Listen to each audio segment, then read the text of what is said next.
आज मैं आपको बताऊं कि मुझे मौका मिला यहाँ हमारे प्रधानमंत्री के घर पे आने का और इनसे बातचीत करने का। तो मैं कोई पॉलिटिकल क्वेश्चंस नहीं लाया हूँ।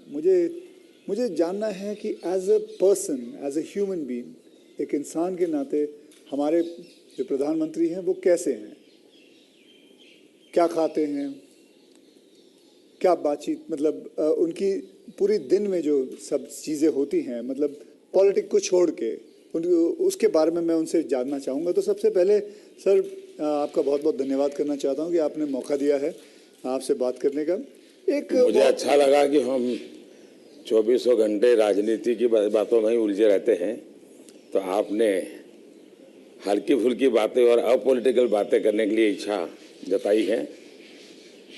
मैं नहीं जानता हूँ दर्शकों को कितनी रुचि होगी, लेकिन जरूर मैं खुल कर के बातें बताना पसंद करूँगा। नहीं, बहुत लोग बहुत कुछ जानना चाहेंगे आपके बारे में, क्योंकि आपके पर्सनल मतलब जो लाइफ होती है, कि जैसे कि मैं आपको बताऊं, मेरा ड्राइवर है, उसकी बेटी, उसने मैं उसको पूछ रहा था कि बेटे तो अगर नरेंद्र मोदी जी को, हमारे प्रधानमंत्री को कोई क्वेश्चन पूछना चाहेगी तो क्या पूछना चाहेगी?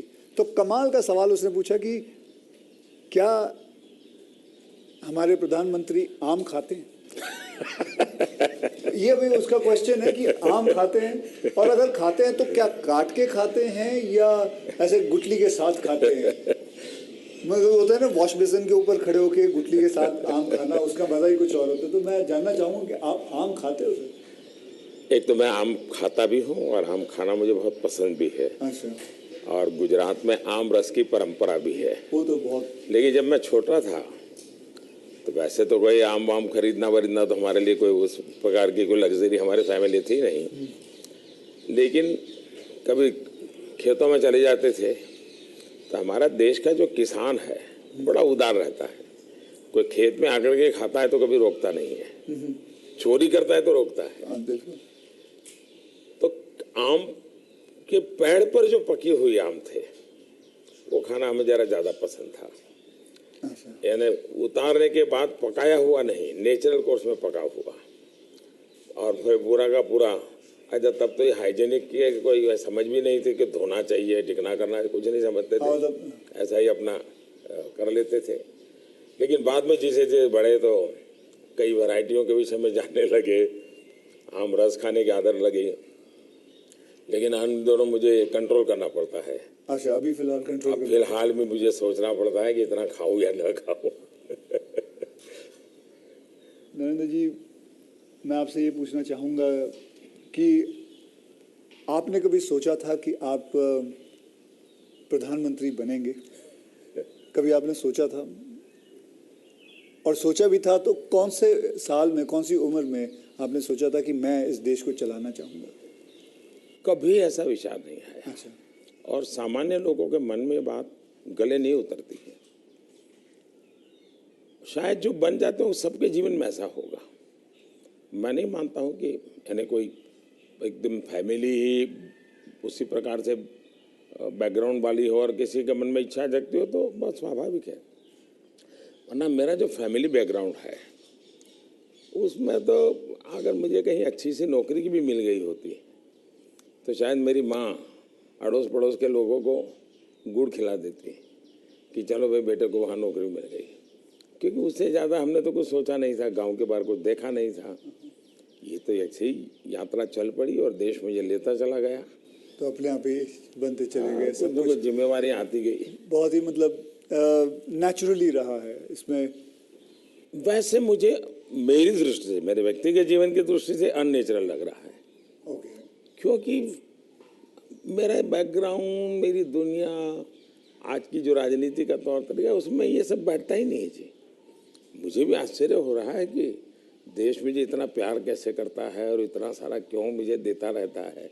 जहाँ तक मैंने पढ़ा है आप सन्यासी बनना चाहते थे या आप सोल्जर या आर्मी में जाना चाहते थे, ऐसा कुछ भी? ये आपकी बात सही है, ये आपकी बात सही है।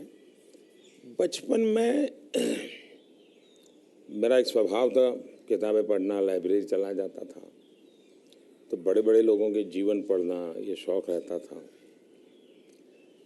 कभी फौज वाले यूनिफॉर्म में निकलते थे तो मुझे बड़ा देखता था, कभी बच्चे की तरह खड़े होकर के सैल्यूट कर देता था, मन करता था कुछ भी।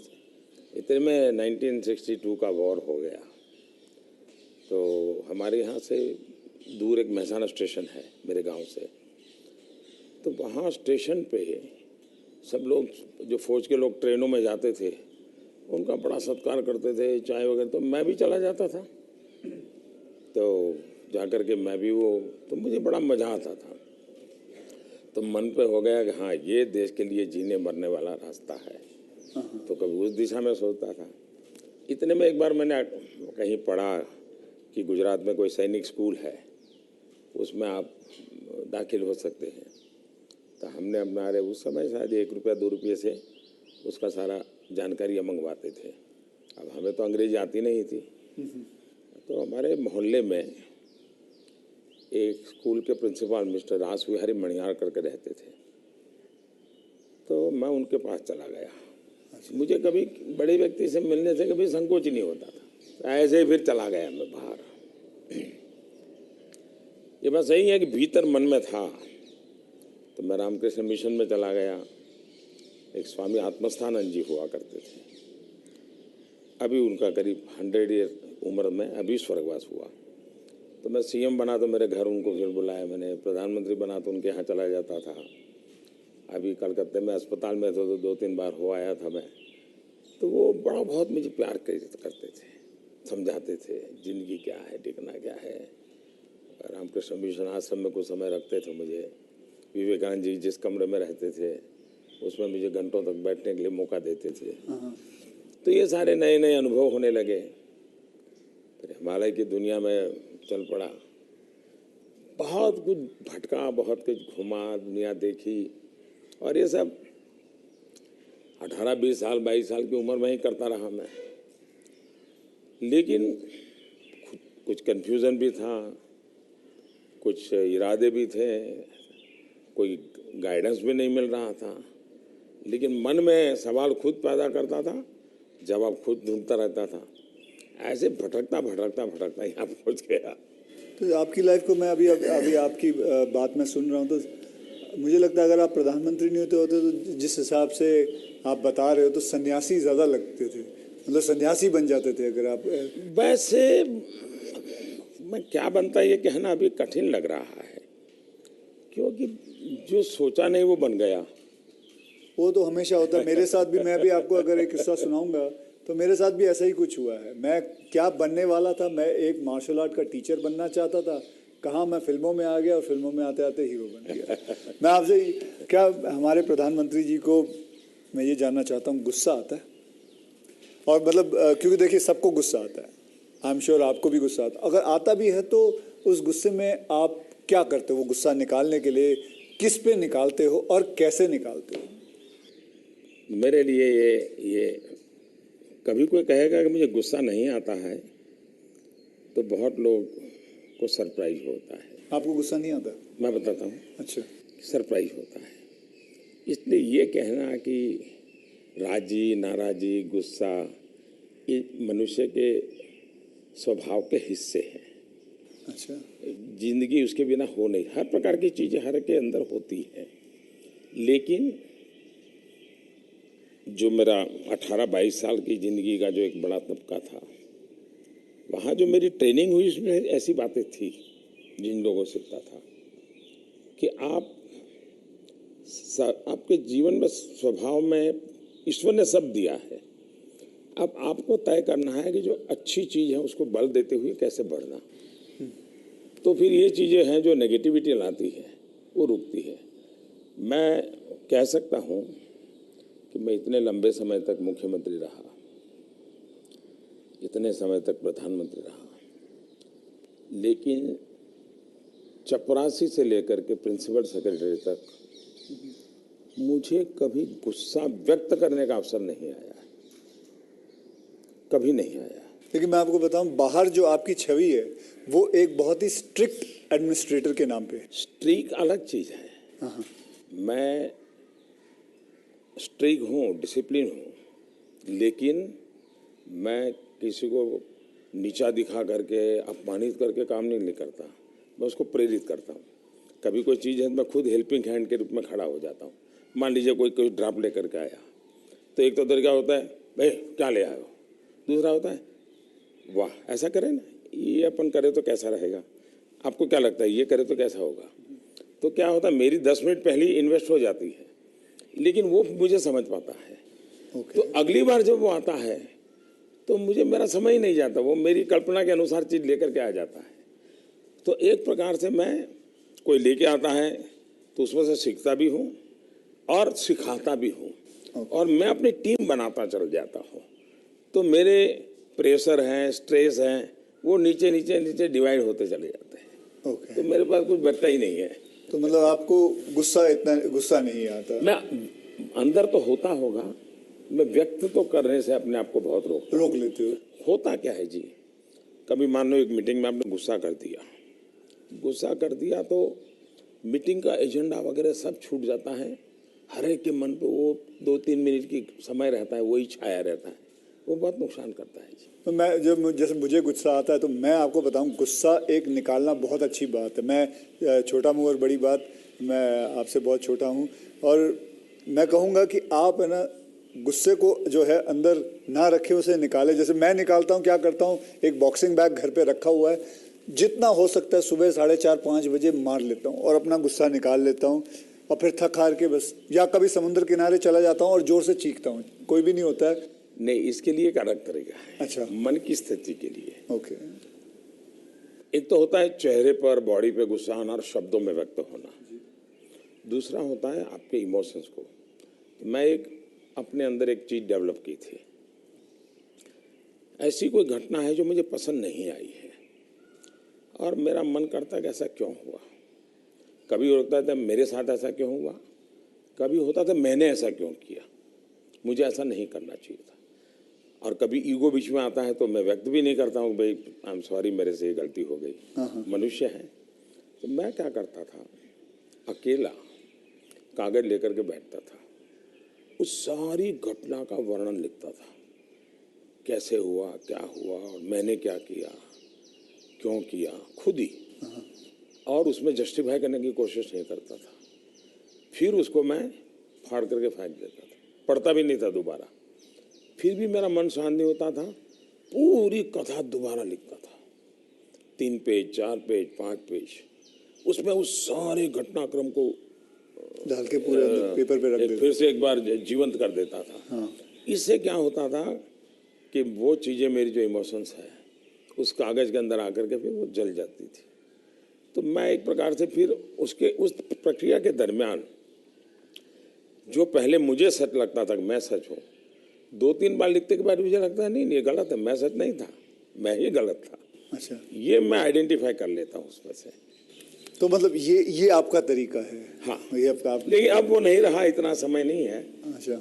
यानी मैंने अपने आप को ट्रेन उस प्रकार से किया था। से इतना बड़ा आपका घर है, जैसे मैं अपने घर पे अपनी माँ के साथ रहता हूँ, आपका मन करता है सर आपकी माँ, आपके भाई, आपके सारे जितने भी रिश्तेदार हैं आपके साथ घर पे रहें?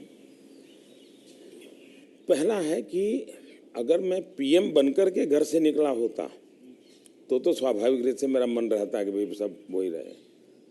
मैं एक जिंदगी की बहुत छोटी आयु में सब कुछ छोड़ चुका हूँ, बहुत छोटी आयु में। मन नहीं करता माँ, बहुत छोटी आयु में छोड़ दिया। ओके। छोड़ दिया, उसके कारण वो जिंदगी ऐसी थी जो टोटली डिटैच बन गई है।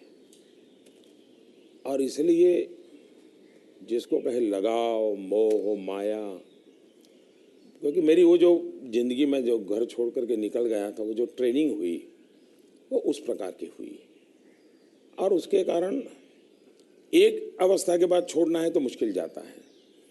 उस समय जब छोड़ा तब तकलीफ हुई होगी, लेकिन अब जिंदगी वो बन गई। लेकिन फिर भी कभी माँ को बुला लिया था मैंने, कुछ दिन उनके साथ बिताए थे मैंने, पर फिर भी जैसे मेरी माँ मुझे कहता है भाई तुम मेरे पीछे क्यों समय खराब करते हो, और मैं यहाँ क्या करूँगी तुम्हारे साथ रह के। मैं अपना चली जाती हूँ, मैं अपने पुराने गांव के जो लोग हैं कभी यहाँ मिलने आते तो बातें होती है, अपनी बातें होती, तुम्हारे साथ मैं क्या बात करूँ। तो स्वाभाविक है किसी का मन मेरे साथ नहीं लगेगा। तीसरा, मैं भी समय नहीं देता, जितने दिन माँ यहाँ रही मैं अपनी शेड्यूल में ही लगा रहता था, तो एक आध बार साथ में खाना खा लेता था। फिर मुझे भी कभी पेन होता था कि मैं रात को 12 बजे आता हूँ तो माँ को दुख हो रहा है कि क्या कर रहा है। मुझे अभी भी याद है, मैं आपसे जब पहली बार आपसे जब मैं मिला था तो मैं गुजरात में आपसे पहली बार मिला था जब आप वहाँ सीएम थे। तो उस वक्त एक या दो मतलब मैंने आपको एक दो चुटकुले सुनाए थे और आपने भी मुझे एक चुटकुला सुनाया था। तो मैं ये जानना चाहता हूँ कि आपका ह्यूमर अब प्रधानमंत्री बनने के बाद इंटैक्ट है? आप ह्यूमर मेरे परिवार में मेरी एक क्यों, विशेषता मैंने जैसे आपको बताया आपकी छवि बहुत स्ट्रिक्ट है। आपका मतलब मैंने आपके जो साथ में जो काम करते हैं कई लोगों से ऐसे बातचीत करते वक्त वो बातें यार बड़ा काम करवाते हैं, तो वो जो एक बहुत स्ट्रिक्ट एडमिनिस्ट्रेटर, एक स्ट्रिक्ट हेडमास्टर, ऐसा लगता है मतलब हाथ में छड़ी होगी उनके। तो अभी भी आपका ह्यूमर एक बात है, ये जो छवि बनाई गई वो सही नहीं है। अच्छा, वो अलग बात है, सही नहीं है। और कोई ये कहता है कि मैं काम करवाता हूँ, शायद वो सही रूप में एनालिसिस नहीं कर रहे हैं जी। वो ये कहे कि हाँ काम बहुत करना पड़ता है, उसमें सच्चाई है। ओके। लेकिन मैं किसी को दबाव नहीं करता हूँ। लेकिन वो जब खुद मुझको देखते हैं, पहले जैसे ऑफिस से आमतौर पे प्रधानमंत्री 6-7 बजे निकल जाते थे, दोपहर में भी 1-2 घंटे वो ऑफिस में नहीं रहते थे। मैं सुबह से जाता हूँ, देर रात तक बैठता हूँ, तो वो भी देखते हैं कि भाई ये खुद मेहनत करते हैं। तो फिर उनको लगता है कि ये कोई हमसे मजदूरी नहीं करवाते, वो खुद बैठते हैं। तो कोई काम है तो मैं रात को 11 बजे फ़ोन करूँगा, अरे भाई उसका क्या हुआ, तो उनको लगता है ये अभी भी काम कर रहा है। तो एक प्रकार से एक टीम का स्पिरिट बन जाता है, एक वर्क कल्चर आप डेवलप करते हैं। मेरे आसपास में एक वर्क कल्चर डेवलप होता है और वो मैं खुद काम करता रहता हूँ, उसके कारण होता है। स्ट्रिक्टनेस, डिसिप्लिन थोपने से नहीं आती है, क्योंकि मैं जिंदगी मैंने ह्यूमन रिसोर्स डेवलपमेंट में ही अपनी ज़िंदगी खपाई है। आप लोगों को अच्छा झूठ बोल कर इम्प्रेस भी नहीं कर सकते हो लंबे अरसे तक। वो सब देखते हैं आपको कि या बात ऐसी करते हो, करते ऐसे हो, तो आप जैसे हैं वैसे रहो और उनसे काम करिए। हाँ, मैं काम के समय काम में रहता हूँ, इसलिए इधर उधर की बातें समय खराब नहीं करता हूँ मैं। दूसरा, मान लीजिए मैं मीटिंग कर रहा हूँ और कोई मोबाइल फ़ोन अपना समय बिगाड़ रहा है, तो मैं फिर उनकी तरफ जा, अच्छा बताइए अभी मैं जो विचार कह रहा था क्या हुआ, तो उनका ध्यान नहीं था, तो उनको लगता था मोबाइल फ़ोन में मैं ट्विटर देख रहा था। तो तब से मेरी मीटिंग में लोग समझ गए कि मोबाइल फ़ोन नहीं जाना चाहिए। मैं किसी से भी मिलता हूँ, कोई भी व्यक्ति आएगा, मेरा कभी बीच में फ़ोन नहीं आता है। मैं किसी को ये नहीं कहता। मानता हूँ, मैं भी आपसे 2-3 बार मिला हूँ, आपने मतलब इट इज। तो ये मैंने डिसिप्लिन खुद के जीवन में लाया, तो सामने वाले को लगता है कि यार ये टोटली मेरे लिए डेडिकेटेड टाइम था, इन्होंने कोई उपयोग नहीं किया। इन चीज़ों का एक प्रभाव पैदा होता है।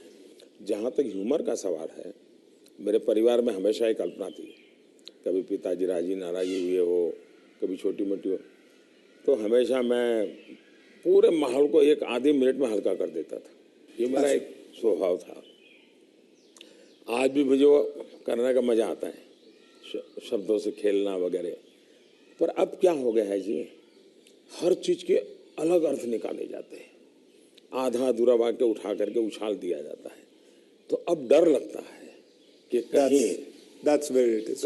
कहीं जा कर के, इरादा वो नहीं होता है, हंसी मजाक कहावत सब होना चाहिए, लेकिन अब दुरुपयोग हो जाता है तो डर लगता है। आज ये सोशल मीडिया की वजह से लोग कोई भी शब्द कोई भी उल्टा सीधा करवा के, सोशल मीडिया के बजाय टीआरपी वाले परेशानी टीआरपी वाले करते हैं। तो आप जरा अपना ह्यूमर को बचा के रखते हो, लेकिन अपने दोस्तों के साथ आपके जो दोस्त हाँ, वो तो आज भी चलता है जी। मेरी कैबिनेट मीटिंग का विवेक होता है, तो मेरे जो जूनियर अफसर हैं, वैसे वो बेचारे संकोच करते हैं, क्योंकि उनके लिए पीएम जो एक ऑरा बना हुआ है दुनिया में, वो तो बड़ा अलग है। मैंने वो ऑरा रखा नहीं है, मैं दोस्ताना करता हूँ, तो मैं उनको चुटकुले सुनाता रहता हूँ कभी कभी।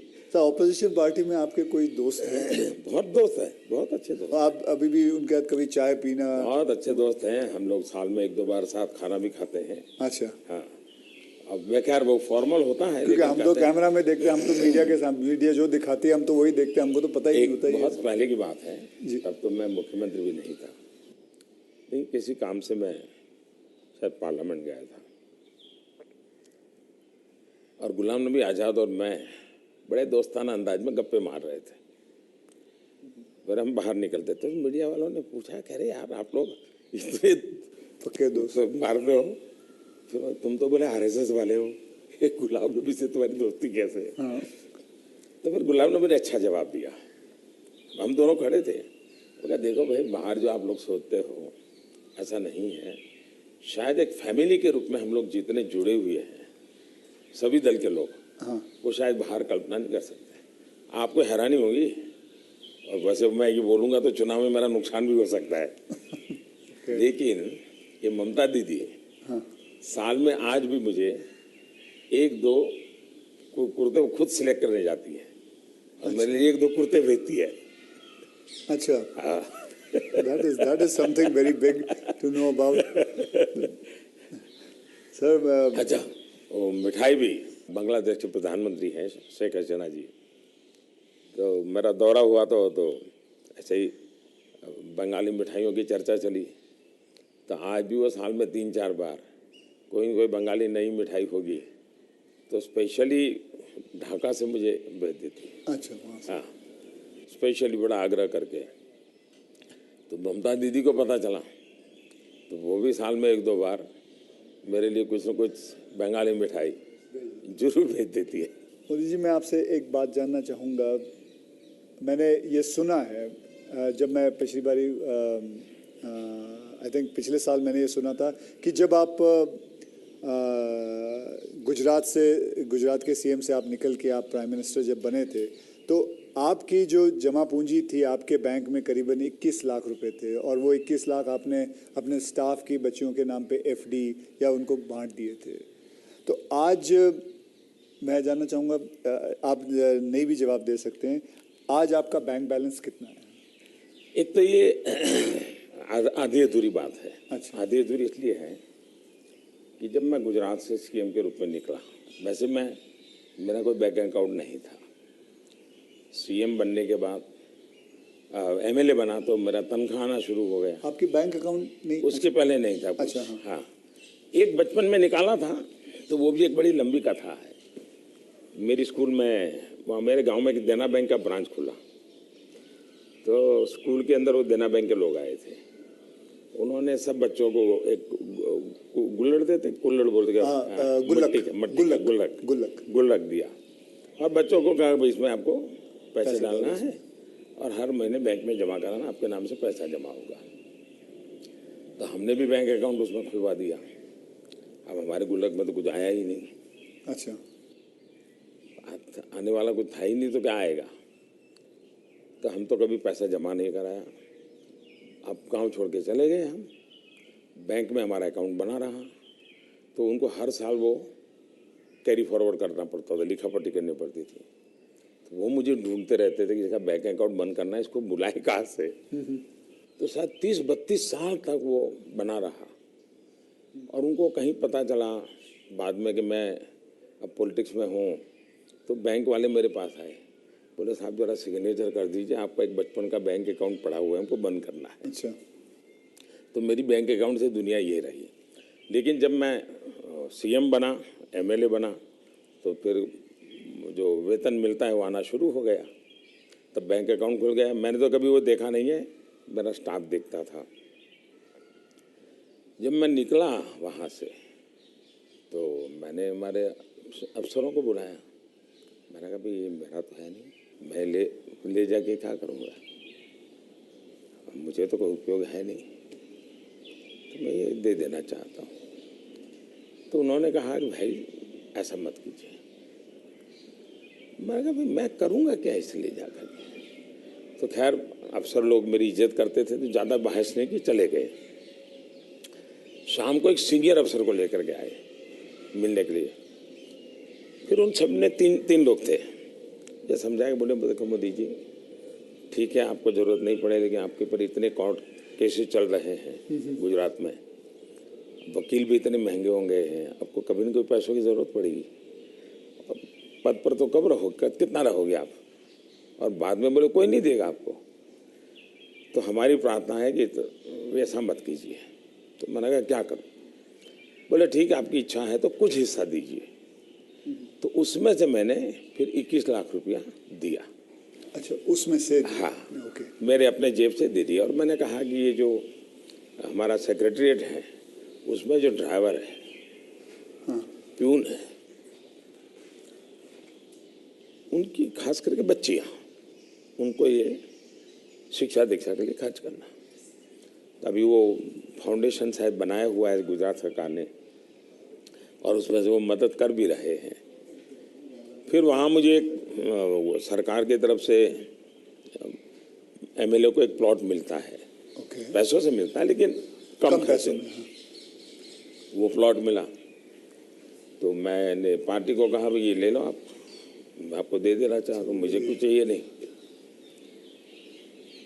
तो मेरी वो प्रक्रिया चल रही थी। फिर पता चला कि वो मामला तो कहीं सुप्रीम कोर्ट में लटका पड़ा है, शायद वो जमीन किसी को दे नहीं सकते, इस प्रकार का कुछ है। मुझे पूरा याद मालूम नहीं क्योंकि मैं इस चीज़ों में रुचि नहीं लेता, लेकिन जब भी वो क्लियर हो जाएगा तो मैंने वो भी पार्टी को देना तय किया हुआ है। साहब सच में गुजराती है ना, क्योंकि गुजराती जो होते हैं वो पैसों के लिए बहुत सही रहते हैं। मतलब मैं नहीं मानता कि मतलब आपने अपना प्लॉट दे दिया, अपने पैसे दे दिए, तो आप, क्योंकि मैं आपको अगर आप इजाज़त दे तो मैं एक छोटा चुटकुला सुनाना चाहता हूँ। जी जी जी। एक गुजराती आदमी था, बुजुर्ग आदमी था, वो मर रहा था। तो वो कहता है मेरी गुजराती ज़रा इतनी ठीक नहीं है, लेकिन वो कहता है कि मारो दीकरो क्यों छे, मतलब मेरा बेटा तो बेटा अगर डैडी हूँ यहाँ छू, मारी दीकरी क्या छे, डैडी हूँ यहाँ छू, मेरी बीवी कहाँ है, मैं भी यहाँ हूँ, आप तीनों यहाँ हैं तो दुकान पे कौन है? तो सारे के सारे इधर ही आ गए हो, तो मेरे दुकान पे कौन है? क्योंकि मैं मानने को तैयार नहीं हूँ कि, क्योंकि मैंने देखा है गुजरात, मेरे बहुत सारे गुजराती दोस्त हैं, गुजराती जो होते हैं वो अपने पैसों को बहुत सही संभाल के रखते हैं, वो अपने पैसों से दूर नहीं रहते। मैं आपको एक चुटकुला सुना दूँ? जो ठीक है, ये बहुत बड़ी हमारे यहाँ चुटकुला चलता है कि एक बार प्लेटफॉर्म पर ट्रेन आई, रेलवे ट्रेन में। हाँ, तो ऊपर ही बर्थ पे कोई पैसेंजर सोया हुआ था। तो उसने देखा स्टेशन आया, तो उसने खिड़की में आवाज़ लगा के बाहर किसी को पूछा कि भाई कौन सा स्टेशन आया? तो उसने कहा 4 आना दोगे तो जवाब दूंगा। तो बोले जवाब की जरूरत नहीं, अहमदाबाद होगा। समझ गया मैं, बिल्कुल। तो ये बिल्कुल बात सही है। और एक बताता हूँ, ये किसी की आलोचना करने के लिए नहीं है, लेकिन कोई भी अर्थ निकाल सकता है, और ये सत्य घटना में से बना हुआ चुटकुला है।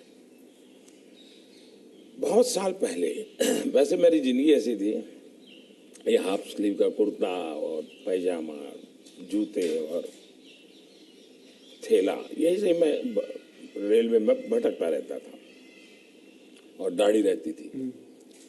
तो मैं पुणे स्टेशन पे उतरा। अच्छा। और कोई मेरे पास ज़्यादा सामान तो था नहीं, मेरा एक वो झोला था, एक अखबार था हाथ में। तो मैं पैदल चला जा रहा था, मुझे पुणे में आरएसएस दफ्तर में जाना था, तो मैं पैदल ही जा रहा था। तो एक ऑटो रिक्शा वाला धीरे धीरे धीरे धीरे साथ चलता गया। फिर करीब 100-200 मीटर गया होगा, और उसने, मेरा ध्यान गया, मैं कही ऐसे कैसे चला रहा है वो स्लोली मेरी स्पीड से। मैं कहा भाई आपकी ऑटो रिक्शा खराब है, क्या प्रॉब्लम है आपका? तो उसने कहा साहब आप नहीं बैठोगे? मैंने कहा क्यों, मैं तो पैदल जा रहा हूँ। तो बोले आप समाजवादी हैं? मैं कहा नहीं, मैं तो अहमदाबादी हूँ। हाँ। तो मैंने कहा क्यों समाजवादी क्यों? ये बोले समाजवादी लोग, बोले हमारे पुणे के समाजवादी जो लोग हैं वो स्टेशन में पब्लिक के सामने ऑटो रिक्शा में नहीं बैठते हैं, दूर जाके गुपचुप बैठ जाते हैं। ऐसा क्यों? लोगों को इम्प्रेशन रहे कि वो मेहनत करते हैं, सादगी वाले हैं। ओके, अच्छा। तो बोले मुझे भी लगा शायद आप समाजवादी हैं, तो औरों की तरह आप भी थोड़ी देर के बाद बैठ जाओगे। तो बोले इसलिए मैं चल रहा था। तो जब उसने मुझे पूछा आप समाजवादी हो, तो मेरा तुरंत जवाब था मैं अहमदाबादी हूँ। आइए सर, एक थोड़ा चलते चलते बात करें आपसे। सर, आपसे मैं पूछना चाहता हूँ कि अगर आपको कभी एक अलादीन का चिराग मिल जाए और जिन कहे कि आपके 3 विशेस हैं, तो वो आपके 3 विशेस क्या होंगे? देखिए, अलाउद्दीन चिराग मुझे मिल जाए और सचमुच में उसके पास ताकत होगी जी।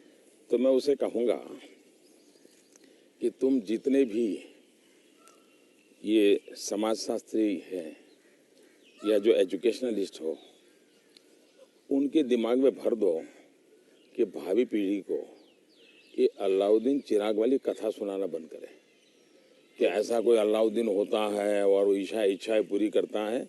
मैंने कहा उसको मेहनत करना सिखाओ। मैं कभी एक्सपेक्ट नहीं कर रहा था आप ये जवाब दोगे। मुझे लगा आप कोई 3 विशेस आप सोचोगे कि क्या है 3 विशेस, लेकिन ये एक बहुत ही सही तरीका है। आलसपना जो होता है वो यही चीज़ों से आता है। यार आई विश मुझे ये मिल जाए, बैठे बैठे मिल जाए। तो ये जो आपने जो किया हुआ है, ये जो कहा हुआ है, बिल्कुल सही कहा हुआ है।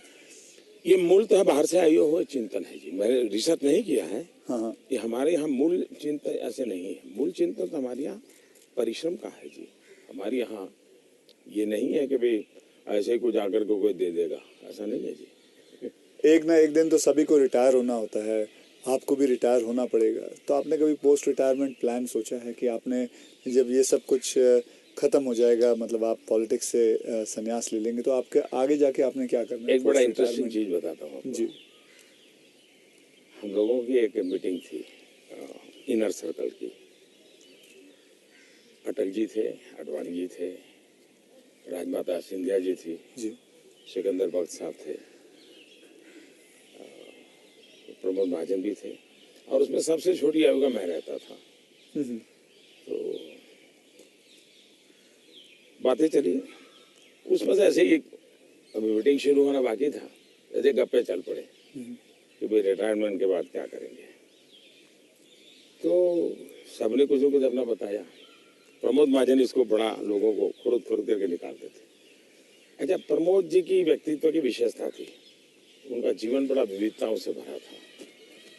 अनेक प्रकार की एक्टिविटी से वो अपने आप को जोड़े रखते थे। मुझे पूछा, मैं कहा भाई मेरे लिए तो बड़ा कठिन है क्योंकि मुझे कुछ नहीं आता है। मैंने कभी इस सारी चीज़ों में सोचा ही नहीं। मैंने तो जब जो जिम्मेवारी मिले उसी को जिंदगी माना है। जिम्मेवारी ही मेरी जिंदगी है। अच्छा। और इसलिए मुझे कल्पना ही नहीं होती है कि मेरे इसमें समय बिताने के लिए कुछ करना पड़ेगा, मुझे अपने आप को एंगेज रखने के लिए कुछ करना पड़ेगा। और इसलिए मैं कभी नहीं मेरे मन में विचार आया और न ही मैं सोचता हूँ। और मुझे पक्का लगता है शरीर का कण कण और जीवन का पल पल किसी न किसी मिशन में ही खपाऊंगा। ये आपने सोचा हुआ है? ये शायद सोचना नहीं है जी, मेरे पास उसके सिवाय कुछ मुझे पर कौशल्य ही नहीं है। मैं जिस हिसाब से आप बताते हो कि मुझे लगता है आप जिंदगी में, मतलब जब सीएम से यहाँ जब पीएम बने थे, तो मैं ये जानना चाहूँगा कि सबसे वैल्यूबल चीज़ आप क्या लेके आए थे यहाँ इस घर के अंदर सबसे वैल्यूबल चीज़ आपकी क्या रही थी? अगर मैं, वैसे ये पूरी बातचीत आपने पहले ही मुझे कहा भाई मैं तो कोई राजनीति की चर्चा करना नहीं चाहता, नहीं। लेकिन कुछ मात्रा में मैं ये कह सकता हूँ कि प्रधानमंत्री बनते समय शायद और प्रधानमंत्रियों को ये बेनिफिट नहीं मिला है जो मुझे मिला है। देश में इतने प्रधानमंत्री हो गए जी। इतने प्रधानमंत्रियों को ये बेनिफिट नहीं मिला है जो मुझे मिला है। वो ये है कि मैं लंबे अरसे तक मुख्यमंत्री रह के आया हूँ और मैं गुजरात का लॉन्गेस्ट सर्विंग चीफ मिनिस्टर था। चीफ मिनिस्टर होने के नाते आपको बारीकियों से जुड़ना पड़ता है, बारीकियों से काम करना पड़ता है। आपको इश्यू आपके सामने सीधे आते हैं, सॉल्यूशन आपको सीधा करना पड़ता है। ये तजुर्बा शायद मेरे पहले के किसी प्रधानमंत्री को नहीं मिला, इतना सद्भाग्य नहीं मिला। देवगौड़ा साहब मुख्यमंत्री रहे थे लेकिन बहुत अल्पकाल के लिए। मैं बहुत लंबा रहा हूँ। मैं समझता हूँ कि इसने मुझे देश की सेवा करने के लिए बहुत बड़ी संबल दिया, बहुत बड़ी ताकत दी है। ये मैं अपना एक मान सकता हूँ कि वहाँ से मैं लेकर के आया, ये जो देश के काम आ रहा है। आप जैसे मैं जानता हूँ, जैसे मैं आपके एक स्टाफ मेंबर से भी बात कर रहा था, आप 3 या 4 3.5 घंटे ही सोते हैं। मतलब 7 घंटे तो सोना एक अमूमन एक शरीर को चाहिए। आप 3.5 घंटे ही सोते हो। ये बात आपकी सही है। मेरे जो जितने मेरे साथी हैं, मेरे जानने वाले लोग हैं, या हमारे जो अब सरकार में आया हूँ तो डॉक्टर भी रहते हैं, उन सबका मेरे से एक ही आग्रह रहता है कि मेरी नींद में बढ़ाऊं। राष्ट्रपति ओबामा जब मुझे मिले तो वो भी सबसे पहले मेरे से इसी के में उलझ गए। बोले मोदी जी क्यों ऐसा करते हैं? बोले मैं, हम दोनों अच्छे दोस्त हैं जी, तू तारीख करके बुलाते हैं एक दूसरे को, तो तू ऐसा क्यों करता है जी? तुझे आज पता नहीं है, ये तेरा नशा है काम का, तुम करते रहोगे, लेकिन तुम अपना नुकसान कर रहे हो। और वो जब भी मिलते हैं कि तुम मेरी बात मानते हो कि नहीं मानते हो, कि नींद बढ़ाई कि नहीं बढ़ाई। अब पता नहीं मेरा एक बॉडी साइकिल ऐसा हो गया है। मतलब आपको नींद आती ही नहीं है 3.5-4 घंटे के बाद? नहीं, नींद जो है मेरी इतने कम समय में पूरी हो जाती है। स्ट्रेस की वजह से तो आप उठ नहीं जाते हो कि अब मुझे काम नहीं, मैं इतना नॉर्मली देखा है आपने कि कोई भी व्यक्ति उठता है तो हाथ पैर इधर उधर करता है, आंखें ऐसे ऐसे करता है।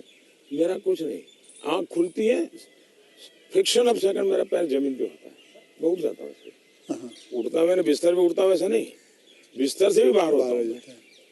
अब ये हो सकता है वो मेरी जो 18-22 साल के कालखंड में जिस जिंदगी को मैं जी रहा था जी, उसमें से शायद ये डेवलप हुआ है। अब वो मेरे शरीर का वो हिस्सा बन गया है। तो अच्छा। लेकिन मैं, जैसा आपने कहा रिटायर्ड होने के बाद क्या करोगे, तो पहला काम मैं नींद कैसे बढ़ाऊं, इस पर सोचूंगा। कहाँ बैठोगे? आ जाओ। आज आपके सारे कागज पड़े हैं। कोई बात नहीं, आ जाओ। तो आपको कभी, मैं ये जानना चाहूँगा, वैसे कई लोग जानना चाहेंगे कि नरेंद्र मोदी जी को जब जुकाम लगता है तो वो क्या लेते हैं? आप हैरान होंगे, मैं बहुत ही, फिर वही कहूँगा, मैं ऐसी कठिन जिंदगी जी करके आया हूँ। तो डॉक्टर क्या होता है, ये महंगी दवाइयाँ क्या होती हैं, सोफिस्टिकेटेड क्या होता है, वो सब आप आयुर्वेदिक में बहुत विश्वास करते हैं। मैं बताता हूँ। आयुर्वेद के बजाय कैसी जिंदगी है।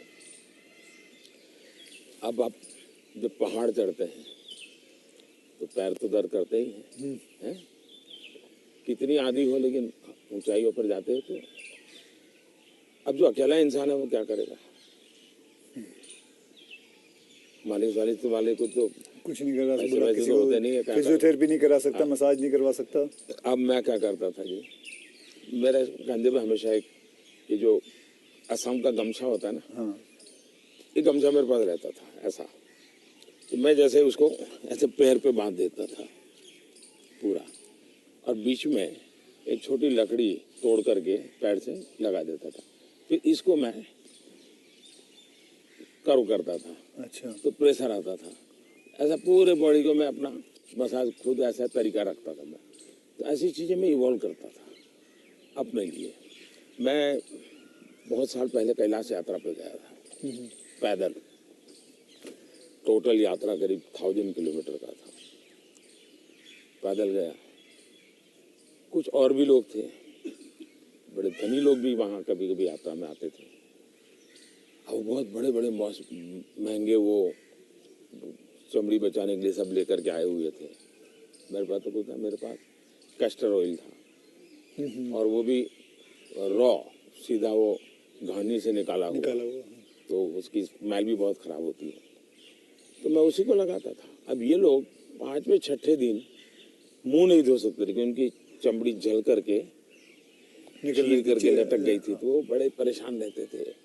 और मुझे कुछ नहीं होता था, बड़ा मैं तेज तर्रार रहता था। तो मुझे पूछने लगे कि आप क्या करते हो? मैंने कहा कुछ नहीं भाई, कैस्टर ऑयल लगाता हूँ मैं। तो रात को हम जब पहाड़ चढ़ करके रात्रि मुकाम होता था, मेरे पास आ जाते थे, हर कोई एक एक बूंद कैस्ट्रोल में से ले जाता था।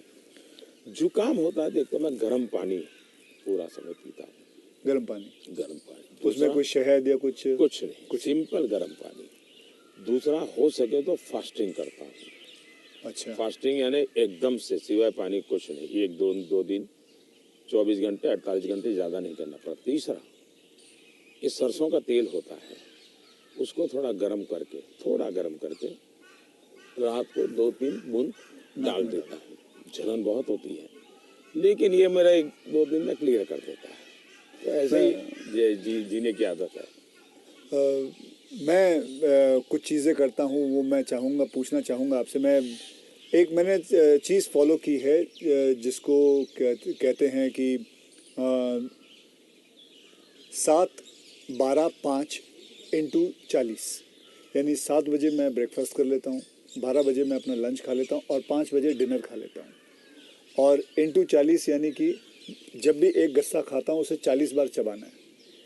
तो ये मैंने अपने शास्त्रों में पढ़ा है, कई लोगों से बात की है, तो आप इससे सहमत हैं? बिल्कुल सहमत हूँ, और ये बिल्कुल सही रास्ता आपने चुना हुआ है। हमारे देश में मूल आदत यही है। हाँ, ये वेस्टर्न जो वर्ल्ड आया, उसने फिर धीरे धीरे इसमें ये बदलाव किया कि लोग, वरना हमारा किसान आज भी गांव में सूर्यास्त के पहले, नहीं लेना सर? मैं नहीं लेता जी, नहीं, सूर्यास्त के पहले थैंक यू। खाना खा लेता है।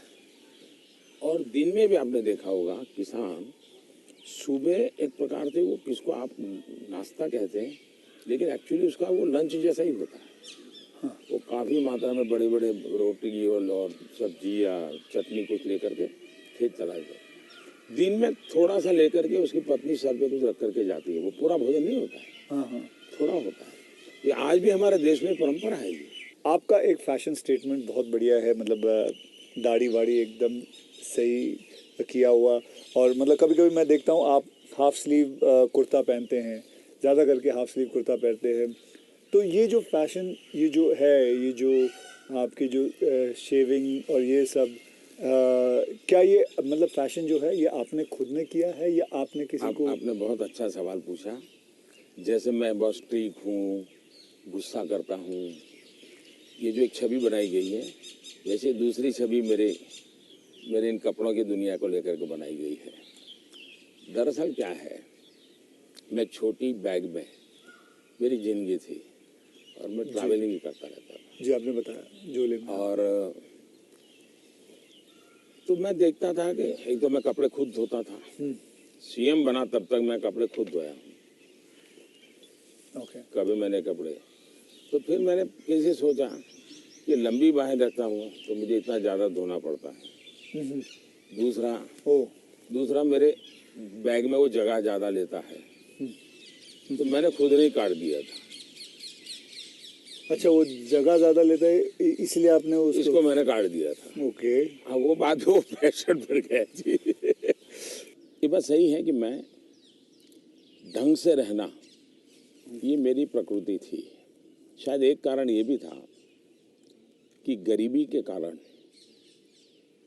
कभी कभी इन्फीरियरिटी फील होती थी लोगों के बीच में। तो उसको ओवरकम करने के लिए शायद साइकोलॉजी पढ़ी होगी बचपन में, ऐसा मुझे लगता है। तो मैं क्या करता था, अब हमारे घर में वो प्रेस करने के लिए कुछ था नहीं, तो मैं ये बर्तन का जो लोटा रहता है उसमें कोयला भर देता था, गर्म कोयला, और उसी से कपड़ों को प्रेस करता था और पहन के जाता था। लेकिन जूते नहीं थे। तो मेरे एक मामा एक दिन आए घर पे, तो पता नहीं उनका मन कर गया, तो उन्होंने मेरे लिए जूते ला दिए। तो एक कैनवास के सफ़ेद जूते हैं ना जी, हाँ, छोटे से, शायद उस समय तो 8-10 रुपये मिलते होंगे, वो ले आए। तो मैंने देखा थोड़े दिन में तो वो गंदे होना शुरू हो गए। तो मैं क्या करता था, क्लासरूम में सब बच्चे चले जाते थे, मैं रुका रहता था, और टीचर जो ब्लैक बोर्ड पे लिखता है ना, तो बाद में जो छोटा चॉपस्टिक का टुकड़ा रह जाता है वो ऐसे ही फेंक देता है। हाँ हाँ हाँ हाँ हाँ। तो मैं उसको इकट्ठा करता था, वो चॉपस्टिक के टुकड़े, वो ले आता था और हर दिन सुबह चॉपस्टिक जूतों पे लगा देता था। हाँ हाँ हाँ, मैं समझ गया। और डेली ये मैंने कई बार आपसे मिला हूँ, आप घड़ी जो है वो अभी तो आपने सही पहनी हुई है, लेकिन घड़ी आप ज्यादा करके ऐसे पहनते हो। घड़ी मैं सही पहनता हूँ क्योंकि मुझे मीटिंगों में बैठना पड़ता है ना। हाँ, तो मैं नहीं चाहता हूँ किसी को पता चले कि मैं ऐसे घड़ी देख रहा हूँ, उसको इंसल्ट फील होता है जी। अच्छा। तो मैं उसके सम्मान के लिए हमेशा कॉन्शियस रहता हूँ कि ऐसे चोरी छुपे से घड़ी देख लेता हूँ। आप कोई बैठा है बात कर रहा है और घड़ी देखते हैं तो मतलब कि आप उसको इशारा करोगे भी बहुत हो गया जाओ। तो आप ऐसे रखते हो? हाँ, तो ये मेरे मन में ऐसा है कि ये किसी का एक प्रकार के हिडन वे में, मतलब बहुत माइन्यूटली आप लेकिन आप मानते हो, मैंने आपको ऑब्जर्व किया कि आप घड़ी उल्टी पहनते हो। मैं देखा था कई बार देखा आपने कि आप घड़ी उल्टी पहन के। आपने सही देखा। मोदी जी, मैं आपसे ये जानना चाहूँगा कि ये जो सोशल मीडिया का आजकल तो पूरा ज़माना है एंड मैंने देखा है कि आप काफ़ी एक्टिव रहते हैं, लेकिन जो आपको लोग प्रश्न पूछते हैं या लोग आपसे बात करते हैं तो आप खुद देखते हो ट्विटर या इंस्टाग्राम, ये सारी चीज़ें आप देखते हो सर? मैं जरूर देखता हूँ और एक प्रकार से उससे मुझे बाहर की बहुत प्रकार की जानकारियाँ मिलती हैं जी। और मैं आपका भी ट्विटर देखता हूँ और ट्विंकल खन्ना जी का भी ट्विटर देखता हूँ। और कभी कभी तो मुझे लगता है कि वो जो मेरे पर गुस्सा निकालती है ट्विटर पे, तो उसके कारण आपके पारिवारिक जीवन में बड़ी शांति रहती होगी। उनका पूरा गुस्सा मेरे पर निकल जाता होगा। इसलिए आपको बड़ा बड़ा आराम रहता, सुकून मिलता होगा। तो मैं आपके लिए इस प्रकार से काम आया हूँ, खास करके ट्विंकल जी के लिए। और शायद ट्विंकल जी को पता नहीं होगा, उनके नाना जी, चिनू भाई, चिनू भाई, उनसे मैं मिला था। अच्छा, ये तो बहुत पहले की बात। और कारण क्या था, ये बड़ा इंटरेस्टिंग है जी। गुजरात में एक बहुत बड़ा अकाल पड़ा था, तो हम लोग कुछ न कुछ सामाजिक काम करते थे। उसमें हम लोगों को ये बटर मिल्क के केंद्र चलाते थे, छाछ पीने के लिए गर्मी में लोगों को। हाँ, बटर मिल्क, तो वो मूल सुरेंद्रनगर जिले में हम बहुत बड़ी मात्रा में करते थे। तो उस एक कार्यक्रम में मुंबई में एक सज्जन थे, मिठाई के बहुत बड़े व्यापारी थे, नाम तो मैं भूल गया, वो उनको लाए थे और उन्होंने डोनेशन भी दिया था। हाँ। और हमने ऐसे छाछ केंद्र चालू किए थे बटर मिल्क के, ओके। बहुत बड़ी मात्रा में। जैसे पानी की परब रहती है वैसे छाछ की परब रहती थी और हर गरीब व्यक्ति वो। तो उस समय मैं उस सेवा के काम में लगा था और उस समय इनके नाना जी वहाँ आए थे, तो उस समय मेरी उनसे मुलाकात हुई थी। तब मुलाकात, काफ़ी बातें हुई थी उनके साथ, तो मेरा उस प्रकार से उनसे परिचय रहा है। तो आप मतलब खुद भी पढ़ते हो और लोगों को बिल्कुल, मैं पढ़ता भी हूँ और मजा लेता हूँ। आपको वैसे मैं जब आप अपने ऊपर कोई मीम्स बने हुए देखते हो, जो सोशल मीडिया पे मीम्स आते हैं, तो वो मीम देख के आपको हंसी आती है? वैसे आपने कहा गुस्सा तो आता नहीं ज़्यादा करके, लेकिन वो जो मीम्स आप देखते हो तो आपको कैसा लगता है? जैसे देखो, मैं कुछ 4-5 मीम लेके आया हूँ, ये देखिए। ये लिखा है, this T seller can give nation unity, equality, safety, prosperity. तो ये एक है। इसमें लिखा हुआ है, चटनी के बिना ढोकला है बेकार, अब की बार मोदी सरकार। ये देखिए, मेरे ही सारे फ्रेटर्निटी के लोग आए थे, आपसे मिले तो सबके चेहरे पे यहाँ लगा दिया जय श्री राम। ये आपने देखा कभी? ये मैंने नहीं देखा, ये आज देख रहा हूँ। अच्छा, ये नहीं देखा आपने? तो ये रोहित शेट्टी जो है, ये एक्शन डायरेक्टर हैं, मीट्स नरेंद्र मोदी जी, और अगले दिन आपको उन पर ऐसा इतना असर पड़ा, सीधा मोटरसाइकिल लिया आपने, निकल पड़े। तो ये मीम देख के आपको कैसा लगता है? मैं एंजॉय करता हूँ।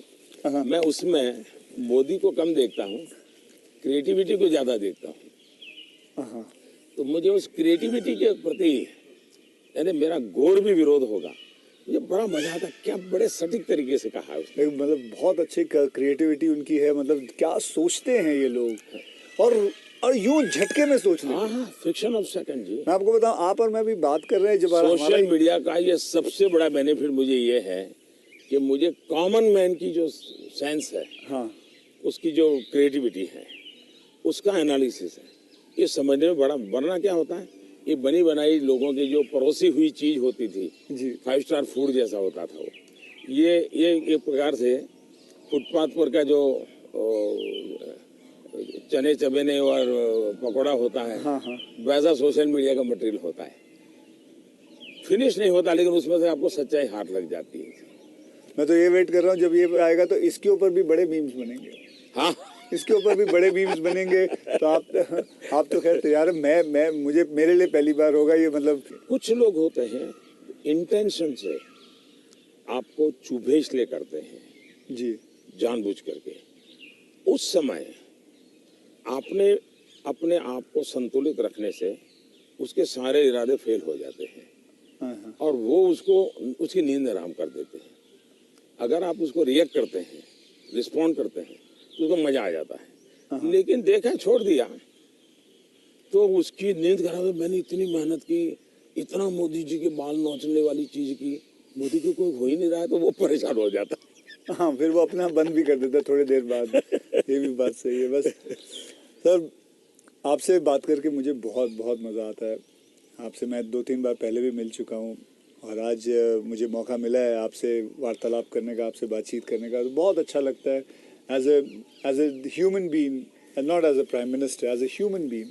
You are a lovely person, you are a person जिसने ज़िंदगी में सब कुछ देखा है, झेला है, पाया है और खोया भी है, और सैक्रिफाइस आपकी ज़िंदगी के। मैं ये मेरा एनालिसिस है जो मैं आपसे अभी बात करके मेरा एनालिसिस है कि आपकी ज़िंदगी के आपने बहुत सैक्रिफाइसेस भी किए हैं। So we are glad, I am glad that मुझे ये मौका मिला है आपसे बातचीत करने का। क्या आप मंथली आपकी जो सैलरी में से कुछ आप अपनी माता जी को भेजते हैं? ऐसा है कि हमारी माता जी खुद मुझे देती है आज भी। अच्छा, वो भेजती हैं? आज देती है। जैसे जब भी मिले जाऊंगा तो ₹1.25 वो पक्का मेरे हाथ में देती है आज भी। अच्छा, और वो हमसे कभी अपेक्षा नहीं करती, कभी अपेक्षा नहीं करती, उनको जरूरत भी नहीं है। दूसरा, शायद मैं एक ऐसा मुख्यमंत्री भी रहा और एक ऐसा प्रधानमंत्री रहा हूँ, मेरे परिवार पर का कोई खर्चा सरकार पर नहीं है, वरना बाकियों को परिवार का मेडिकल हेल्प मिलता है सब। मेरे परिवार कुछ लेता नहीं, कुछ नहीं लेता है। मैंने, हाँ, ये बात है, बिल्कुल बिल्कुल। तो ये एक प्रकार से, लेकिन इसका मतलब ये नहीं कि कोई माँ के प्रति लगाव नहीं है, ऐसा नहीं है। लेकिन जीवन ही ऐसा बन गया है कि मैंने अपने आप परिवार, पूरा देश को अपना परिवार बना लिया है। इसी में लगा रहता हूँ, यही काम करता रहता हूँ। मोदी जी, मैं ये जानना चाहूँगा कि आपको, मतलब बचपन में ऐसा कौन सा खेल था जो आप खेलते थे? मैं बचपन में संघ की शाखाओं में जाता था। अच्छा। संघ की शाखाओं में बड़े अच्छे वैज्ञानिक खेल होते हैं। अच्छा। बड़े वैज्ञानिक, जिसमें टीम स्पिरिट आए, जिसमें जैसे एक खेल होता है, ये सब सर्कल में बैठते हैं, फिर जो हमारा लीडर होता है वो पूछता है कि आपकी राइट साइड पे जो बैठा है उसकी एक क्वालिटी बताओ। ओके। अब है तो खेल, लेकिन आपको उसके कारण कॉन्शियसनेस आता है कि हाँ भाई दूसरे के गुणों को देखना चाहिए। अब खेलते खेलते ही डेवलपमेंट होता है इंसान का। और इसलिए मुझे बचपन में संघ की शाखाओं में खेलों के द्वारा टीम स्पिरिट क्या होती है, रिस्पॉन्सिबिलिटी शेयर करना क्या होता है, ये खेल है संघ में, बहुत बढ़िया खेल है। वो परंपरागत खेल है, कोई संघ वालों ने ढूंढे ऐसा मैं नहीं कह रहा, ये बहुत बहुत काम आते हैं। दूसरा, मैं योगा से ज़्यादा जुड़ गया, फिजिकल एक्टिविटी ग्रुप में कहे तो। लेकिन मैं इंडिविजुअल खेल के बजाय ग्रुप वाले खेल को हमेशा पसंद करता रहा, क्योंकि वो एक प्रकार से आपके व्यक्तित्व को अलग से डेवलप करते हैं। जो इंडिविजुअल खेल होता है वो आपको एक अलग प्रकार का डेवलपमेंट करता है। वो गलत करता है ऐसा मैं नहीं कह रहा हूँ, लेकिन अलग प्रकार का। टीम के अंदर खेलने से अलग प्रकार का होता है। आपको एडजस्ट करना पड़ता है, आपको साथ चलना पड़ता है, आपको किसी की लीडरशिप करनी होती है, आपको सबॉर्डिनेट को संभालना होता है। तो जिंदगी जीने के लिए ग्रुप वाले गेम्स खेलने चाहिए। ओके। इंडिविजुअल कितना ही हम बड़े चल जाएं, लेकिन ग्रुप वाले खेल जरूर खेलना चाहिए, ये मेरा मत रहता है। जी, आपने कभी गुल्ली डंडा खेला है? बिल्कुल खेलता था गुल्ली गाँव डंडा में। खेलते हाँ, हमारे यहाँ गांव में खेलते थे। फिर कंचे खेलते थे। हाँ, लेकिन ज़्यादातर मैं तैरने के लिए चला जाता था। मुझे पानी पसंद था, अच्छा। तो तैरने के लिए चला जाता था। दो कारण थे। एक तो मेरे परिवार के सारे कपड़े मैं धोता था, परिवार के सभी सदस्यों के। अच्छा। तो तालाब में ही पानी था, तो हम तालाब में चले जाते थे। तो उसके कारण स्वाभाविक मेरा स्विमिंग सीख गया। तो मैं बहुत घंटों तक स्विमिंग कर लेता था। हाँ। तो मेरे शरीर के जो अगर मूलभूत कहें कि डेवलपमेंट, बॉडी डेवलपमेंट जिसको कहें, वो शायद स्विमिंग से हुआ है। वो गांव वाला स्विमिंग जो जी समझ गया। अपने गांव में तालाबों में, नहर हो गई, तालाब हो गया वहाँ की। उसी में। मुझे अभी याद है आपका, मैंने एक यूनाइटेड नेशन में एक पहली जो स्पीच देखी थी आपकी, आई थिंक 2014 में दी थी। मैं प्रधानमंत्री बना और सितंबर में गया था। सितंबर में गए थे। तो आपने जब आपने इतने सारे स्पीचेस दिए हैं हिंदुस्तान में, तो वो आपका पहला स्पीच था जो वर्ल्ड वाइड, पूरी दुनिया। तो वर यू नर्वस? क्या मेरे प्रधानमंत्री नरेंद्र मोदी जी नर्वस थे उस दिन? मेरा प्रॉब्लम ओवर कॉन्फिडेंस का है। अच्छा, उल्टा था? उल्टा था। और हुआ क्या कि मैंने मन में सोचा था कि ये मेरा फ्रेमवर्क रहेगा बोलने का। जब जहाज में यहाँ से जा रहा था, हमारे अफसरों ने मुझे ब्रीफिंग भी किया था। जब मैं अमेरिका पहुँचा तो हमारी फॉरेन मिनिस्टर सुषमा जी, उनकी मीटिंगें ज़्यादा होती थी तो उनको पहले जाना पड़ता है, तो पहले गई हुई थी। तो पहुंचने के बाद ही मेरा कोई दूसरे दिन कार्यक्रम था। तो मेरा नेचर है, मैं होटल से उतरता हूं तो पहले मीटिंग ही कर लेता हूं। तो ब्रीफिंग के लिए सब बैठे थे। तो सुषमा जी ने पूछा कि साहब आपका भाषण वगैरह, मैंने कहा कर लेंगे, क्या है। तो वो अड़ गई। उन्होंने बड़ा आग्रह नहीं कि बोले साहब ऐसा नहीं चल सकता। अच्छा, अफसर लोग बोल नहीं पाते थे मुझसे, किसी ने मुझे कहा भी नहीं था। बोले यहाँ एक्सटेम्पो भाषण नहीं करना चाहिए, बोले लिखित स्पीच होना चाहिए। मैंने कहा मैं तो न किसी को लिखने के लिए कहा है, न मैंने लिखा है, मैं तो हर जगह वैसे ही करता हूँ। खैर काफ़ी दिन हमारी आधा घंटा तक बहस होती रही, लेकिन उन्होंने बिल्कुल पकड़ कर कहा नहीं साहब इसमें आपकी नहीं चलेगी, आपको मानना पड़ेगा। तो मैंने कहा क्या करेंगे ये? तो मैंने कहा मैं अपना बता देता हूँ मुझे क्या बोलना है। तो मैंने वहीं पर उस दिन मैंने कहा इसके आधार पर आप बना दीजिए। फिर वो स्पीच तैयार हुई। अब मुझे स्पीच प्रॉब्लम नहीं था, पढ़ना ये प्रॉब्लम था। मतलब पढ़ना यानी पढ़ कर के बोलना, वो मैंने कभी आपको देखा मुझे नहीं। बहुत दिक्कत होती है जी, बहुत दिक्कत होती है। मेरा थॉट प्रोसेस इतना तेज चलता है। तो मेरा वो पहला भाषण जो है, हाँ। वो पढ़ कर के मैं किया हुआ हूँ। एक्चुअली पढ़ रहा हूँ मैं, आपने देखा होगा मेरे हाथ में कागज है। तो ये अच्छा, सबसे पहले मुझे नेपाल प्रधानमंत्री बनने के बाद तो वहाँ भी मैं एक्सटेम्पो बोल दिया था, और वो भाषण आज भी मशहूर है जी। आज भी मशहूर है भाषण। नेपाल में पहला भाषण था। तो एक्सटेम्पो वाला भाषण आपका हमेशा, मैंने कभी वैसे देखा नहीं आपको। तो मेरे लिए फिर वो ये इस प्रकार की जो मीटिंगें होती हैं उसमें ये बहुत आवश्यक हो गया। बाद में मुझे भी ध्यान में आया कि भाई ये देश का मसला होता है, कोई इधर उधर शब्द न चला जाए। तो फिर खैर मुझे उस डिसिप्लिन को फॉलो करना चाहिए। लेकिन मेरे पहले भाषण का मेरा अनुभव ये है। अच्छा, फिल्में देखते हैं? अभी नहीं देख पाता हूँ। लास्ट फिल्म कौन सी देखी? लेकिन मेरे गांव में एक थिएटर था जी। और मेरा एक दोस्त था दशरथ करके, उसके पिताजी थिएटर के बाद सिंह चना बेचते थे। अच्छा। और हम गांव वाले उनको लक्ष्मण भाई थिएटर वाला बोलते थे। वो बेचते थे तो चना से, तो उनसे हमारा परिचय था। तो हम वहाँ जाके बैठते थे, और अगर थिएटर में दर्शक कम है और जगह बची है तो फिर वो थिएटर के बाहर ही बैठते थे। तो मालिक को कह देते कि जरा इन बच्चों को बिठा दो ना। तो फिर वो मुफ्त में हमको थिएटर में जाने का मौका मिल जाता था। वो लक्ष्मण भाई जो सिंह चना बेचते थे उनके कारण। तो मैं और हमारा वो दोस्त है दशरथ, तो हम दोनों जाके बैठ के मूवी देखते थे। तो बचपन में मूवी देखने का यही एक हमारा तरीका था। बाद में तो ज़िंदगी ऐसी बन गई तो कोई मौका नहीं मिलता। लेकिन शायद एक अमिताभ बच्चन जी आए थे जब मैं सीएम था। अच्छा। तो उनका बड़ा आग्रह था एक पा फिल्म शायद। जी बिल्कुल। तो देखने के लिए उनके साथ में चला गया था। एक बार अनुपम जी खेर आए थे, उन्होंने टेररिज्म को लेकर के एक फिल्म बनाई थी, सीएम था मैं, टेररिज्म को लेकर के एक फिल्म बनाई थी, वेडनेसडे शायद, हाँ वेडनेसडे, हाँ, तो वो मैं उनके साथ देखने चला गया था। तो ऐसा कुछ हुआ है, लेकिन वो भी ज़्यादा लेकिन अब पीएम बन के बिल्कुल नहीं, अब तो आपके वक्त भी नहीं मिलता, बिल्कुल नहीं कर पाया, अब आपने बिल्कुल जरा नहीं कर पाया।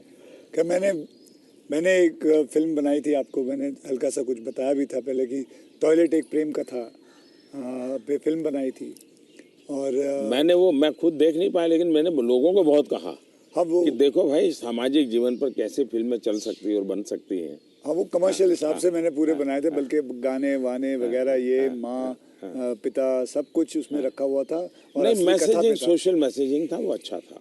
हाँ तो लेकिन खैर वो तो मैंने रियल लाइफ में किया था, लेकिन आपने रियल लाइफ में करीबन 9 करोड़ से भी ज़्यादा टॉयलेट्स बनाए हैं, तो ये तो मतलब ऐसा कैसा हो गया जैसे कि आपने जैसे ही आप प्राइम मिनिस्टर बने तो सबसे पहले आपने स्वच्छता के ऊपर बात की, टॉयलेट्स के ऊपर बात की, तो आपको वो डर नहीं लगा कि आप पहली बार मतलब आप प्राइम मिनिस्टर बन रहे हैं और सबसे पहला मतलब द फर्स्ट फ्यू मुद्दा इसी पे रखा हुआ है, स्वच्छता पे रखा हुआ है, स्वच्छता आपके लिए बहुत मायने रखती है? मैं मेरे जीवन में मैंने गांधी जी वगैरह जो पढ़ा है, और कुल मिला के मैं देखता हूँ कि हमारे देश में बीमारी, गरीबी, इन सब की चीज़ों के साथ हेल्थ बड़ा सबसे बड़ा विषय है। लेकिन प्रिवेंटिव हेल्थ के लिए 2 चीज़ें मैं देखता हूँ, एक स्वच्छता और एक फिटनेस। आप अपने शरीर को फिट रखिए, बनाइए, तो बाकी आर्थिक रूप से बोझ बनता नहीं है ज़िंदगी, उस प्रकार से जिए। पर्सनल हाइजीन में तो हमारे यहाँ शास्त्रों के कारण, संस्कारों के कारण, घर में आओ तो पैर धो करके आओ, हाथ धो, मंदिर में जाते हो तो नहा करके जाओ, सब बहुत सिखाया जाता है। सोशल हाइजीन के प्रति हम उदासीन रहे हैं। और भारत जैसा देश दुनिया में, अगर इतना बड़ा दुनिया को देने के लिए टूरिज्म डेवलप नहीं हो रहा है, एक कारण है गंदगी जी। वैसे भी किसी भी समाज के लिए शोभा नहीं देता है। तो मेरे मन में एक बड़ी चीड़ है, और मैंने सोचा इसको एक जन आंदोलन बना देना चाहिए, और देश को गर्व होना चाहिए, हम लोगों को गर्व होना चाहिए कि हमारे देशवासियों ने इस कार्यक्रम को अपना बना लिया। और ये 9 करोड़ टॉयलेट बन जाना, 2014 के पहले 38% रूरल सैनिटेशन था, 98% हो गया। मतलब देश तैयार था, और मुझे खुशी है कि देश ने किया है। मैं तो कौन होता हूँ करने वाला जी, देश ने चीज़ को उठा ली। आप एज अ प्राइम मिनिस्टर आप कभी चिल एकदम आराम करते हैं, मतलब कुछ आराम से बैठ के यूं बैठे गार्डन में सोच रहे हैं, बस ऐसे ही कुछ नहीं, चिल आउट के लिए? मेरी एक आदत है, मुझे अब कर नहीं पाता हूँ, लेकिन मेरा बड़ा स्वभाव रहा है। एक तो मुझे सुबह 5 बजे चाय पीने की आदत है, बिना शक्कर? चीनी में लेता मैंने नहीं, देखा हाँ, चीनी लेता नहीं हूँ। अच्छा, नहीं लेते? मुझे कोई प्रॉब्लम नहीं है, लेकिन आदत नहीं लेता हूँ। दूसरा, मुझे शाम को 6 बजे, दिन में किसी के साथ कटसी के लिए बैठ गया, थोड़ा ले लिया 2 घूंट, तो अलग बात है, चाय की आदत नहीं है। लेकिन शाम को 6 बजे मुझे चाय की आदत है, ऐसा लगता है मेरी बॉडी रिक्वायर कर रही है। लेकिन वो मुझे तब मज़ा आता है, मैं छत के नीचे नहीं हूँ, सीधा आसमान से मेरा संपर्क होना चाहिए, खुले में बैठा हूँ, अकेला बैठा हूँ, और वहाँ आराम से चाय पीता हूँ, ये मुझे बहुत पसंद आता है। और वो जगह कौन सी है? यहाँ भी मैं कर लेता हूँ, और मेरे ऑफिस के उसमें भी कर लेता हूँ। अच्छा। लेकिन जो साउथ ब्लॉक का ऑफिस है वहाँ संभव नहीं है, वहाँ तो एकदम से वो बंद कमरा है। लेकिन ये मेरी पसंद की जगह काम है।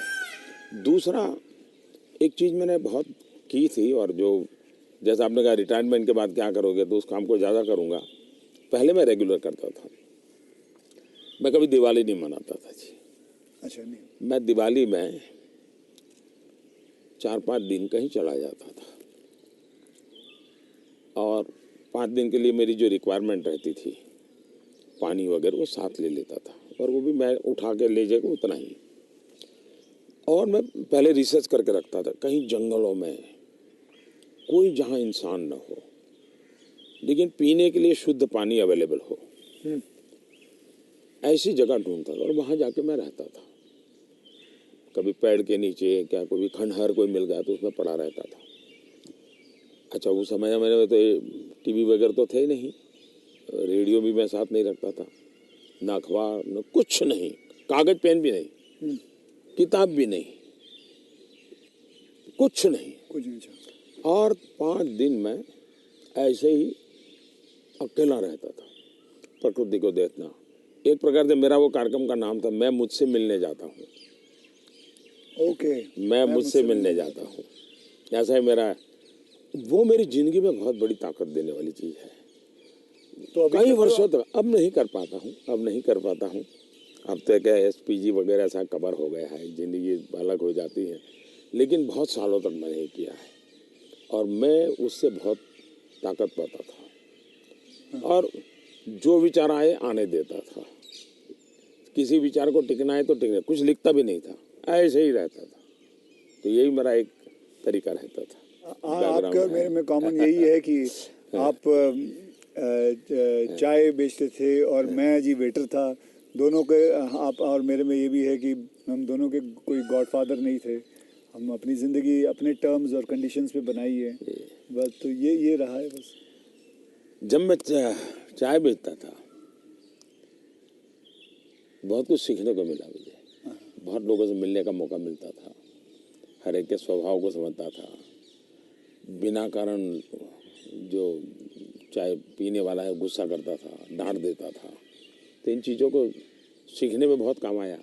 लेकिन एक चीज़ मैंने बहुत मज़ेदार है मेरी ज़िंदगी की, मैं जब लोगों से हिंदी में बात करता हूँ तो बहुत सरप्राइज करते हैं मुझे। हमारे सिकंदर बख्त साहब थे, बीजेपी के लीडर जी। वो मुझे हमेशा कह रहे हैं, मोदी तू इतनी बढ़िया हिंदी कैसे बोल लेता है, तू तो बोले गुज्जू है। ये तेरा मुरारजी, वो दोस्ताना है तो बहुत बढ़िया आयु के थे, बोले तेरा मुरारजी इतने साल तक यहाँ रहा लेकिन उसको हिंदी बोलना नहीं आता है, ऐसा मुझे। तो उसका कारण ये था कि मैं चाय बेचता था, तो मेरे गांव में ये जो ट्रेनें तो बहुत कम आती थी, लेकिन ये जो मालगाड़ी होती है, जो माल ढोती है, वो ज़्यादा आती थी। और मुंबई में जो भैंसों का तबेले रहते हैं, उसके जो दूध बेचने वाले लोग हैं, वो क्या करते हैं, दूध जब भैंस देती है तब तक मुंबई में रखते हैं, बाद में वो गांव में आके छोड़ देते हैं। वो भैंसों को लाना ले जाना एक बड़ा कारोबार चलता था। तो वो आते थे और वो बेचारे घास वास उसी में भरते थे, उसी में रहते थे और भैंसों को ले जाते थे। एक व्यक्ति आएगा तो 3-4 दिन रहना पड़ता था। हम उनको चाय चाहिए, हम चाय देते थे। उनसे बातें करते करते मैं हिंदी सीख गया। अच्छा, फिर वो क्या करते थे, अपना म्यूजिक की कुछ चीज़ें ले आते थे, तो शाम को वो चौपाइयाँ वोपाइयाँ अपना भजन कीर्तन करते रहते, तो मैं कभी जाके बैठ जाता था। तो मुझे उसके कारण नॉर्थ के कल्चर से परिचय आया। ओके। तो एक प्रकार से चाय ने मुझे ये लैंग्वेज सिखा दी।